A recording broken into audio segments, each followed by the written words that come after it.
We are from Grace, Idaho, the Intermountain area of the USA, farm country. And I'm Elder Simmons, this is my wife, Sister Simmons. Hello. Hello. We have been together a long time, 55 plus years. But before our connection in the Logan Temple in 1964, we were both very active in all kinds of things as youth, as young people. But as we've aged, as you can see, in fact, 60 years ago I was here in New Zealand, went through the temple on my way home from Australia. So you can tell about how old I must be. And as we get into our senior years, we have a unique and special challenge, don't we? Our bodies aren't the same anymore as they were. We know. The other day I was in a Need Healthy Be Active class at Arrowview Ward in Auckland, and they have 30 minutes of exercise right at the end of the class, and the facilitator had arranged for several different exercises. And when I was in Officer Candidate School in America, I was in a push-up contest. Well, that was one of his stations, to do push-ups. And I thought, well, I can do those, that's no problem. So I jumped down, and I did like over 100 push-ups in 60 years ago. I went to do the push-ups, and something wasn't working. The message came to my mind was, I'm a different person. We've got to do something as senior citizens to maintain our health and happiness, and that's what this is all about. And so I've asked my wife if she would. She's also, well, I've got quite a few stories to tell about her, but she is a woman that loves activity, always has. She's like a little butterfly going from flower to flower to flower to flower, just lifting up everybody along the way, or all the flowers along the way. This woman, believe it or not, ran 10 full marathons after turning 63 years old. That's 26.2 miles per marathon. Well, President Nelson says, use good judgment, moderation, don't overdo it. More isn't always better, you know. So I finally prevailed upon her to scale it down. Or otherwise she's going to drop over dead one of these days. So she ran about 20 half marathons after that. And she did her marathons in St. George, Utah. She did her half marathons all along the Wasatch Front in various places, Hollow Creek and the Mapleton area, Ogden, Utah, Salt Lake City, and the Wasatch back, and just others that she could add to it.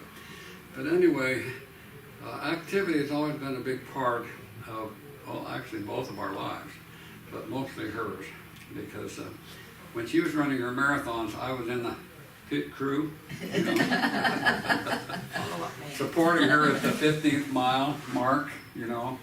And they say everybody needs a good mentor. I just came from the Launching Leaders presentation by Jim Ritchie, and he made that comment, you know, we all need good mentors, and that's what I was doing for her. But when we were young, she was doing it for me, as I was playing basketball for Boise Junior College at that time, and she was a cheerleader. So she was doing the flips on the floor. And you made 3-point shots when you only got 2 points credit. Oh, wow. So. But anyway, our objective today is to focus on some things that we as seniors can do to keep ourselves happy and healthy in our senior years.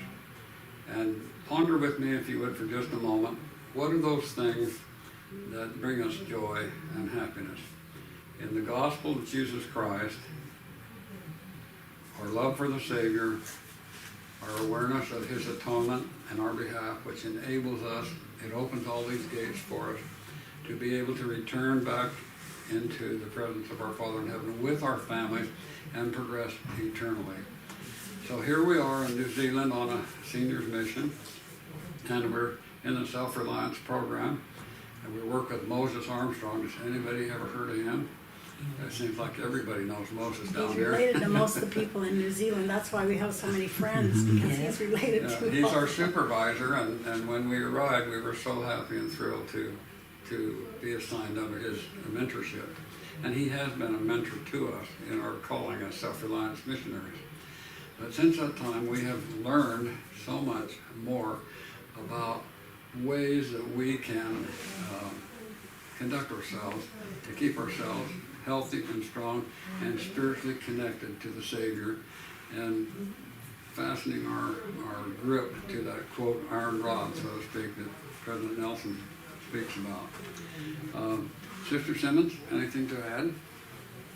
Well, we're just excited for this program. It's a wonderful program, and we're going to talk to you about it today on how you can be involved.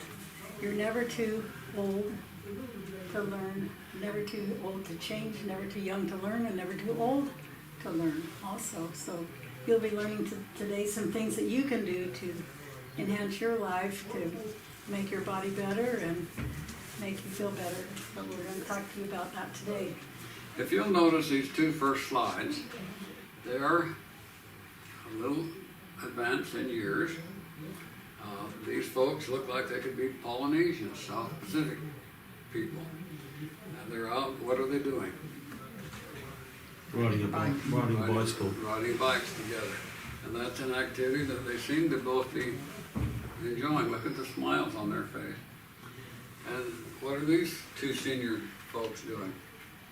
Going for a walk. They're gone for a walk. Well, that happens to be two of the highly recommended activities for seniors for exercise, because we know, I think all of us know and realize how critically important exercise is, or to put it in the negative context, how critically important it is for us not to become sedentary. We cannot allow ourselves to spend too much time on that couch. In America, they say becoming a couch potato. But that's not me, I promise.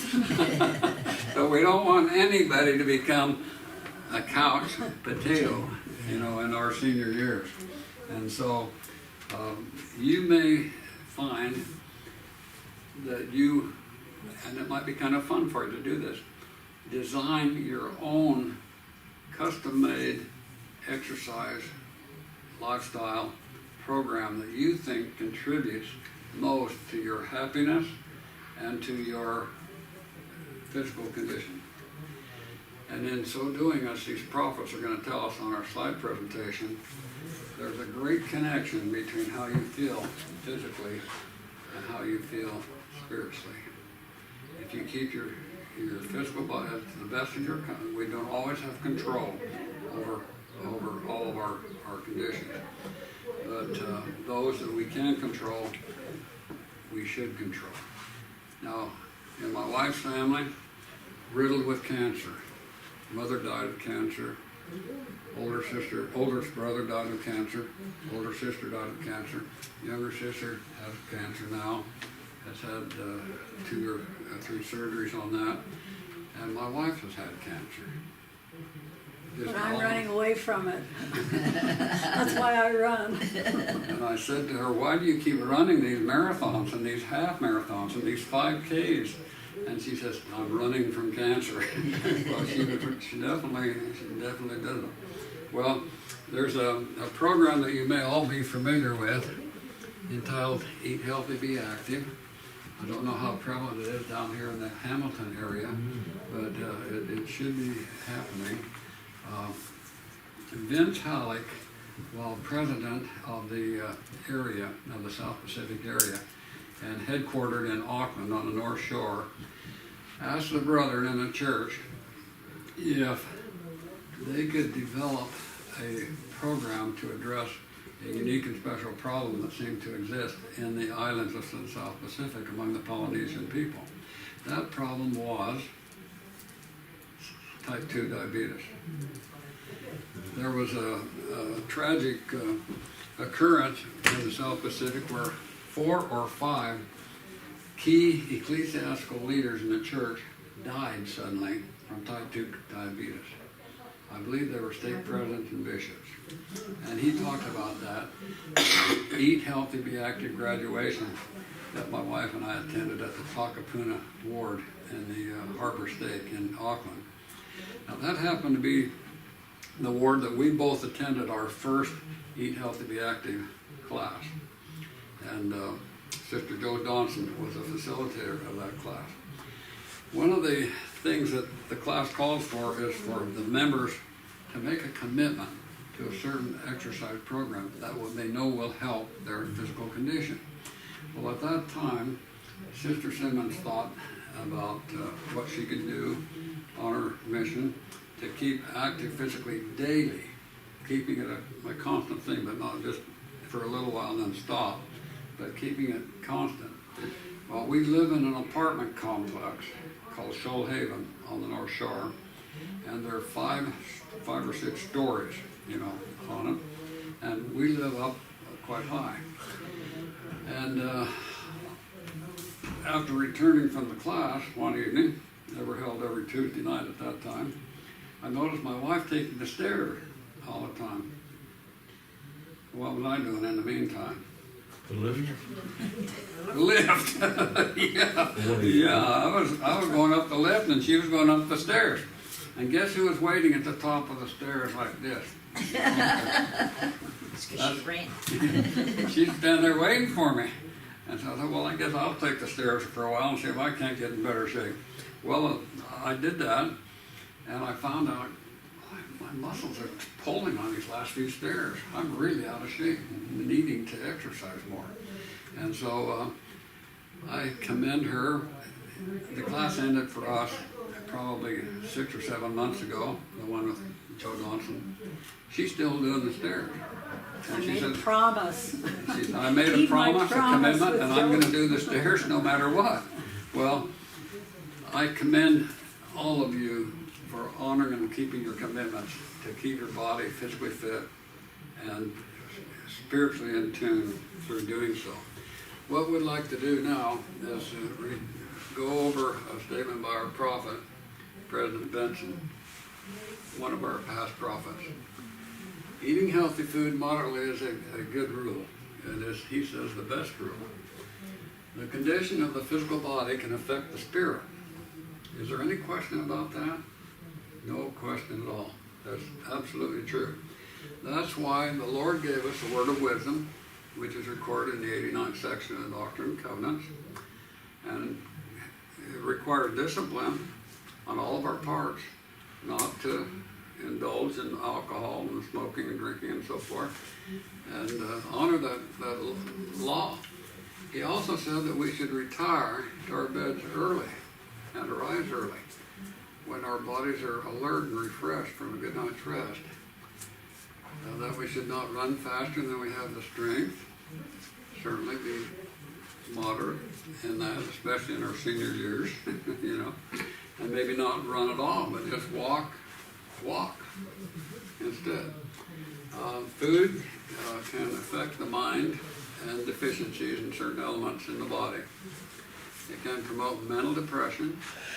Rest and physical exercise are essential, and a walk in the fresh air can refresh the spirit. Wholesome recreation is a part of our religion, and a change of pace is necessary, and even as anticipated, can lift the spirit. So I'd like to extract this term, wholesome recreation. Where have you seen those two words in another place? If you look at the 7th paragraph of the Family Proclamation that came out in 1995, that's unbelievable, it's been that many years already. But I believe that's right. I think it was that year that came out.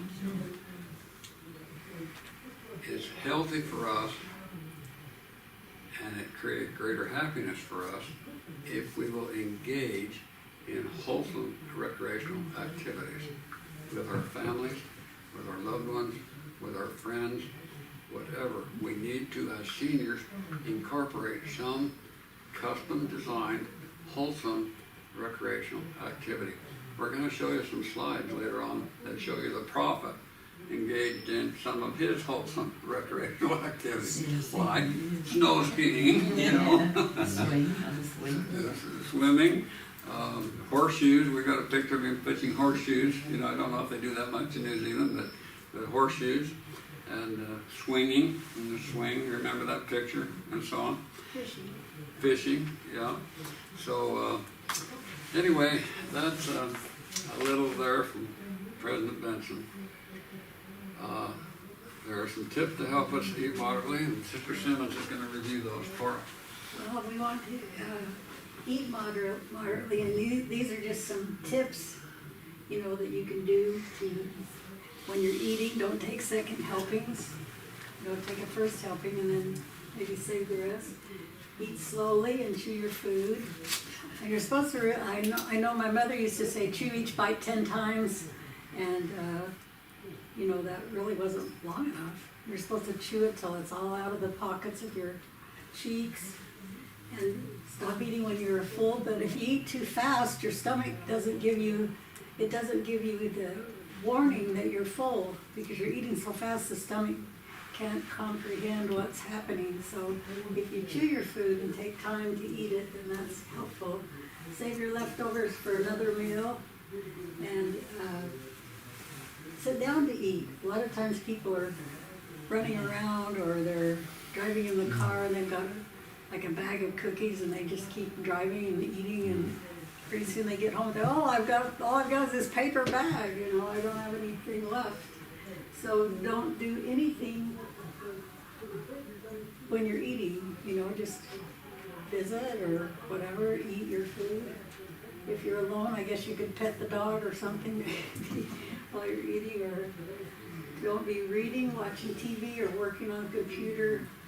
And then after you eat, go for a walk for 30 to 60 minutes.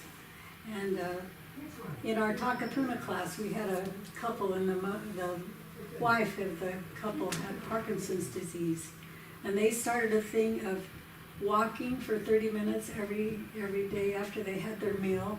And during the end of the class, the 12-week course, she and her husband taught the class how to do 3 different kinds of dancing. And she'd made her body strong enough that she was able to do that. And that was really a testimony to me, because she worked hard in the class, and the benefits were that she could teach this dance class to the rest of the class. And that really impressed me, that she could do that. We've had people hold the book like it's their Bible. This is my new Bible for my physical body. And also on the walking, there's one person that said they like to have a fizzy and a hamburger once a month. And so he would run 5 miles to get his hamburger, eat his hamburger, and run 5 miles home. And that way he got rid of all the calories that he took in by the French fries and the fizzies. So, but if you want to run 4 or 5 miles in order to have a hamburger, sometimes the incentive kind of leaves and you don't worry about it. Eat 3 regular meals a day plus a small snack. So that's easy, that's doable. Don't eat straight from the bag or the box. And if you need to, keep a journal of what you're eating. You look at your journal and think, oh, I ate all that. You know, sometimes you don't realize even what you're eating. If you're getting hungry, another alternative is to go get a drink of water if you feel like you're hungry, because water helps you lose weight. I think that's one of the reasons why we're counseled and advised not to do these other things while we're eating, because we don't consciously realize how much we're eating. Now, what has happened to me since coming to New Zealand is I've learned, where we lived in Idaho, we didn't see big racks of nuts in the pack and save stores or the countdown stores. And I've always liked almonds, but I've never eaten them much in Idaho. But hey, I like almonds. I'm going to go over there and pull the lid up and fill up a bag and put the number on it and take it home. And I cannot believe how fast I go through those almonds when I'm at the apartment. And they cost $18 for my bag full. Yeah. So I told my wife the last and time peanuts we went are only through, $6. I said, the peanuts are like $4 or $5 for the same size bag. Yeah. But anyway, I make this point, or tell you this experience, to make the point that we consume these food. Now, almonds are good for you, I know, but chips and, you know, those junk foods, you know, if you snack on that too much candy, you know, pretty soon it's all gone and it's in your system and you don't realize it, and pretty soon it's just not good for you. So we need to be aware of the healthy foods that are out there that we snack on. If we're gonna have a comfort food, I've heard that expression in this country, make it a healthy comfort food, you know? Grapes, carrots. Oh, I love your carrots in this country. They're the best carrots I've ever seen. They're marvelous. I love everything. I can't believe it. We don't have carrots in the USA like you do here. Let's say you don't. We have carrots, but they're not like the ones over here. They're really good here. So anyway, be aware of how much you eat and be sure you're aware of what you're eating. And sometimes you have to keep a journal of everything you eat. Now, Sister Well, Simmons you is can going take to your take us. plate, divide your plate, make half of your plate that you're eating, fruits and vegetables. And then on the other side of the plate, you can make your at least half of your plate grains, whole grains. And enjoy your food, but eat less. So if you just draw a line on your plate, you can, if it's going over the line, that's my limit, that's what I'm gonna eat. And so switch to 1% milk or even 2% and avoid oversized portions. So I don't know, I had 5 brothers and 2 sisters, and my brothers used to come home from wrestling and they'd make this plate of sandwich about this tall, and they'd be going downstairs to eat, and my mother would say, "Don't eat, we're gonna have dinner pretty soon," and my brothers would say, "It's okay, you know, we'll still be hungry." They weren't really fat, but I don't know, I guess they wrestled all of it out. But drink water instead of sugary drinks, and you need to drink 2 liters of water a day. So it seems like a lot of water when you're still doing it, but it helps your brain, it helps your stomach, it helps everything about you, because you have to have a lot of water to go through your body, keep your body functioning. And there are a couple of organs in your body that are really, really affected a lot by that. Kidneys are one, and I had a sister die from acute nephritis, kidney failure. And every physical that I've had throughout my whole life, the doctors raised the question, your kidneys don't seem to be functioning quite as well as they should. Do you drink lots of water? And my answer is, no, not normally. He said, well, I'd advise you to drink more water. And when I applied for my visa to come to New Zealand, there was a little red flag on the physical. Kidneys, you're supposed to be over 60, a number of 60, and I was 55. And so the doctor made a notation, kidneys are below the standard. So I got a call from the people in New Zealand that honor and issue the visas. I said, could you send us some additional information from your doctor or have another test? So I had to go back twice, one to the local doctor and one to the doctor in Provo, certified. There are only 20 certified doctors that can give this exam for visas to come to this country. And so I went back to both of them. But their secretarial staff, when they called me to remind me of the appointment, all said, be sure to do what? Drink lots of water, you know, in the next few days before you come, or you're going to come up with the same score you had before, you know. And so I did, and here I am, so I guess it was a little bit better, but that's very important. Okay, let's go on here.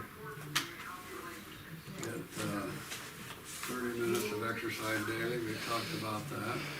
I have another quote here from President Vincent. Take care of yourselves physically, guard your health carefully. It is one of our greatest blessings. I especially encourage some type of exercise program so you can stay physically fit and physically capable in proportion to the demands of your body. The body needs the rejuvenation, rebuilding that comes from exercise. Walking in the fresh air can be exhilarating, exciting, and refreshing. Properly directed, running can have some beneficial effects. Simple sit-ups or sporting activities can be helpful. Have a good physical outlet of some sport or exercise. Overcome evil with good. You can overcome many evil inclinations through good physical exertion and healthy activities. I really like that last part about helpful activities. And I always thought I'd much rather do an activity that requires physical exertion than just to go run around a track, 15 or 20 laps. It seemed to be pretty boring to me to do that. And so I would play ball with my grandchildren. I would garden with my father. I'd mow all of his lawns. I'd go ride my horses in the mountains. I'd do these things that were enjoyable and still gave me exercise. And that's why I think it's important to custom design your own exercise program. Who would like to read that? Could you read that for us, please? Okay. Want to feel better and more confident physically and emotionally? Regular exercise will help. Coming up with a simple plan can help you develop good habits and care for your body. For many people, getting started and being consistent are the most difficult parts. Remember that exercise blesses not only your body, but also your mind and your intellect. It will help you to have the desire to become more physically fit. As you exercise, you will become an energized person who feels strong, confident, alert, and secure. And that's Elder Adrian Q. Ochoa. Be healthy, be strong, be smart in the new era, October 2013. Now, this is a quote that's really, this is coming from the prophet, Russell Nelson, and also a retired heart surgeon. So is this quote credible? Let's read it carefully and ponder on its meaning. Proper physical conditioning is facilitated by regular exercise, but it should be suited to the abilities and preferences of the individual. In other words, just don't go out there and start running around and walk, and exercising physically hard. It needs to be catered to the abilities of the individual. Like many other good things, exercise has benefits, but applied wisely and in moderation. Don't overdo it, in layman's terms.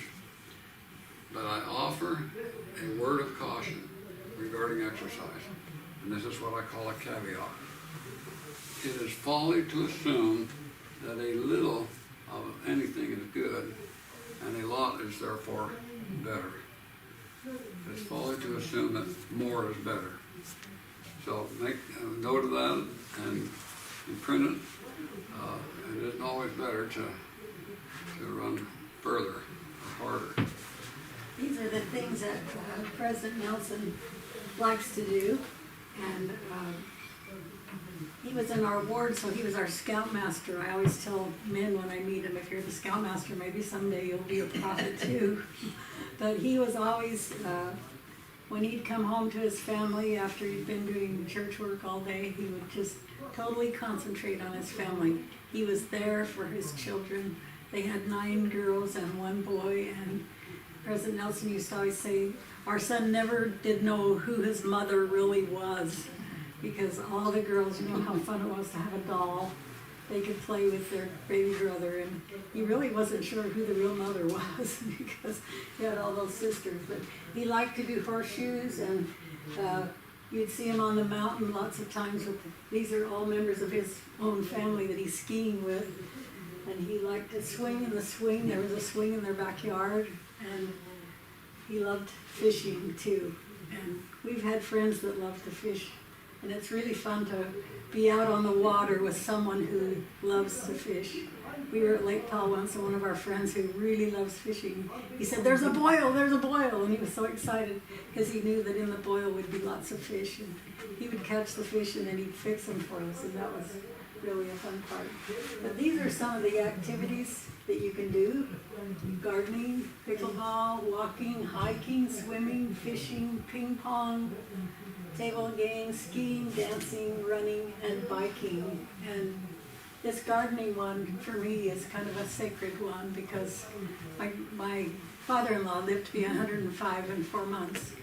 And he took the prophets seriously, and he planted his garden every year, every year, every year. And when he was 100, he decided that, because he lived to be 105 in 4 months, and he decided that he was going to plant another apple tree. And his wife said, no, no, no, you won't even produce by the time, you die. You're 100 now, and she didn't realize he was going to live so long. But then the next time, when it was time for the apples to come on, there was one apple on his tree. And he took it in the house and he said, see, I've got one apple. And it was almost like it was a sacred apple because he had done what the prophet had told him to do. And so he was rewarded. Just looking over these things that you can do. Does anyone in the class have a different kind of activity that they like to do? I like to golf. Golfing is a good one. It's not on the list. I'm surprised it's not on, but it is good exercise, especially if you walk when you golf. Is there something here that you like to do? Build castles in the Swimming sand? for me, Swimming? yes. I love swimming too. That's one of my favorites. And dancing as well. Oh, dancing, yeah, that's fun. That's fun. Yeah, I like dancing too by myself or with my husband's really a good dancer, so I love to dance. Any other different kinds of things that you like?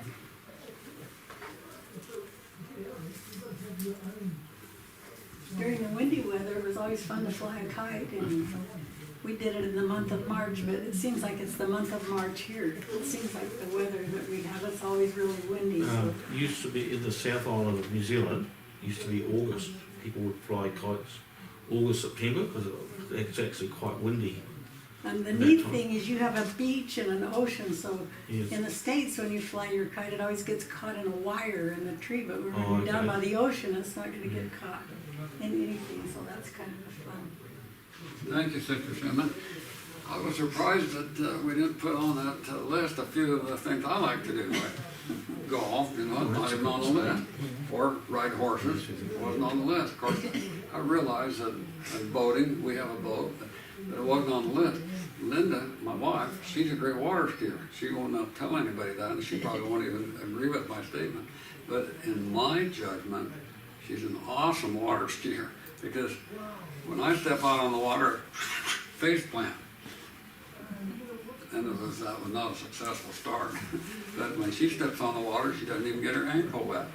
Well, custom design the program for your own special need, but recognize that physical activity is really important every day. One of the things too that we underestimate is if you're doing your housework and you're doing it fast, not just slowly, but you do that fast, that actually is Oh, yeah, a that's very good exercise, and you don't have to go anywhere or pay anything for it. That's a very, very good comment.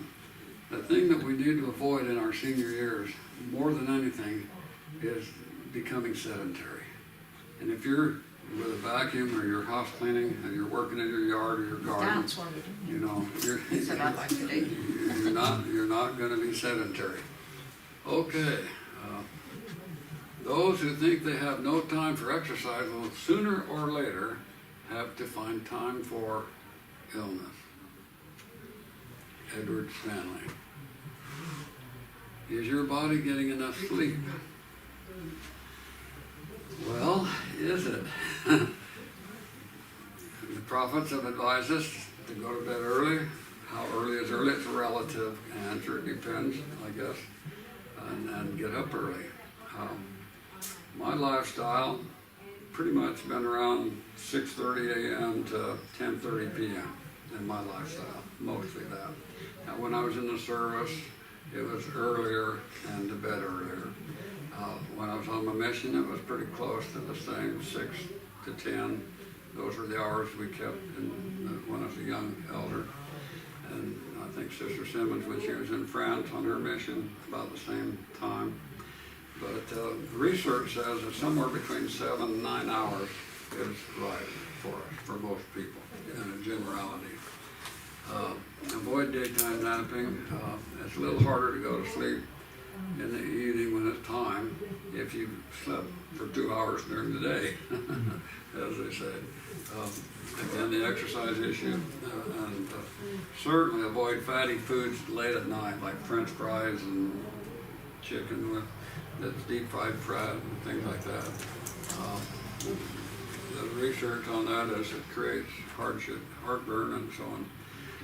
Avoid the use of electronic devices. You know, I see a lot of people nowadays lying in bed with their laptops in front of them, you know, working. And they've said, no, that's not good for the brain nor the body to do that. Don't eat late at night. You ever come home at night and you're just still hungry, you didn't quite get enough to eat during the meal, or maybe you skipped the evening meal, you had a activity or something, and you want to grab a bite to eat. How's our time? We're just about there, aren't we? So anyway, that happens to me a lot. You know, we go out on our mission, we go to Pathway Connect on Wednesdays and Thursday nights, and it starts at 7, and we teach the Institute classes. Then we stay for the gathering class, and we get out at 9:30. By the time we get in the car and get back to the apartment, it's 10:30 from Henderson Stake over to Harbor Stake in the North Shore. And I think, man, and we didn't have time to eat before, so we had to get over there early to set up the table and beat the traffic. That was a big issue. I'd go over early, set up the room, set up the tables, chairs, get the TV set up, and so on and so forth. And I'm so tempted to go to the refrigerator when I come in the apartment and just have a little snack just to tide me over. And I do that most of the time, but she doesn't, but I do. Okay. Just try to create a healthy sleep time environment. See how comfy he looks. It's just so comfortable. I have to give her credit for these. A good night's sleep improves our memory, our lifespan, our creativity, our athletic skill, our mental alertness, our attention span, and weight loss, and our emotional health. So you didn't think, I bet, that you could lose weight by getting more sleep. But it's true.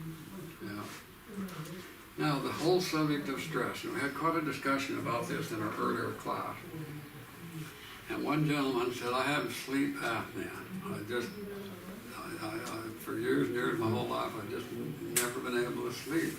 And I'm a very light sleeper myself. And my wife is not. She hits the bed and she's out just like that. And but we're different in our chemistry, our biology is different, so our metabolism is different. And we need to certainly deal with the stresses as much as we can in our lives. And you have to kind of factor those out and see if you can identify which ones are causing the stress and maybe how to deal with it. It might be trite to say, but when you can have a good laugh, that is the best anti-stress you can do. Or learn to laugh at yourself. You can enjoy. We went to a session earlier with Jim Ritchie and the Welsh leaders over there, and he made the statement rather emphatically. If you can laugh, you can deal with stress. But sometimes it's just conversing with a friend or a family member to share some of your thoughts and ideas and so forth, or your ecclesiastical leaders. Or you've got to change something. Stress will continue to be stress. I spent part of my career in a pretty stressful job. You know, we had 23,000 students and 48 schools and 1,200 teachers, and I had 48 principals to supervise, and we had certain requirements that had to be met when there are curriculum and so on. It was just a big job, that's all. And I could have stressed out every night worrying about the job this principal was doing, or the job that one was doing or wasn't doing, and so on and so forth. And what worked for me was an outlet, was playing golf, or getting involved in a sporting activity. Played tennis, coached tennis, and so on, and that seemed to help. Read a nice book. Get a big hug from your wife when you get home. You know, that kind of thing. And I believe that's a cultural norm here in New Zealand. Polynesian people especially, they really like to give you a hug and a sweetheart. And we just had Sister Andrew Rota coming in to see us. We recruited her to join the Pathway Connect class in Auckland. And she came up, she saw us here, and she was going through town. She drove over, looked us up, and told us the other night after class how much it changed her life, how much she's loved the class. And, well, the church came out with the class. We didn't, you know, we're just messengers, you know, facilitating it. But she's attributing a lot of it to us.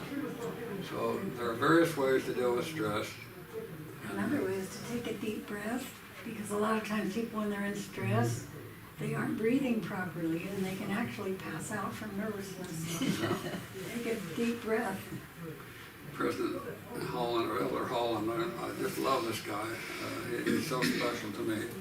But he always has a real good comment. He says, fatigue is the common enemy of all of us, and so slow down. And don't put yourself under so much pressure. The sun's still going to rise the next morning. Slow down and rest up and replenish yourself and refill. Physicians promise us that if we don't do those things, it's kind of like the other quote we read, we don't take time to be well, we most assuredly will have to spend some time being ill. Jeffrey R. Holland. Now, we're about out of time. We've just got a minute or two left. But these are just kind of 5 things that research in Utah State University and the nutritionist down there in Logan has come up with. And the last one on that list might be the most important one. But get proper sleep, eat a breakfast. You should eat that breakfast and then 2 hours when you get up. Drink at least 2 liters or 4 glasses of water a day. Keep your body moving. 8, did I say 4? I did say 4, 8. I'm trying to get him on the water train. Yeah, to me, 4 is a lot, but I do need to work on that. But that last one, spend time with your loved ones if you can. If there's some way you can adjust your lifestyle in such a way. Whether you're playing table games with them, Scrabble, cards of some kind, Rook, Scrabble. Those are just a few that we played in our family that come to mind. But that's having wholesome recreational activities helps us greatly. In summary, eat healthy food modestly. Keep active and don't become sedentary. Get the right amount of sleep. Learn how to deal with your stress. Engage regularly in wholesome recreational activities. Drink more water. Obey the word of wisdom. Live the gospel. And love and serve others. And thank you very much for being here today. It's been a pleasure to meet you and talk with you. And if you ever see us again somewhere, somehow, come up and give us a big New Zealand hug. Okay. You're welcome to come to Idaho anytime and try one of our potatoes. We'll take you on a horse ride up in the mountains up west of or east of our ranch. Okay.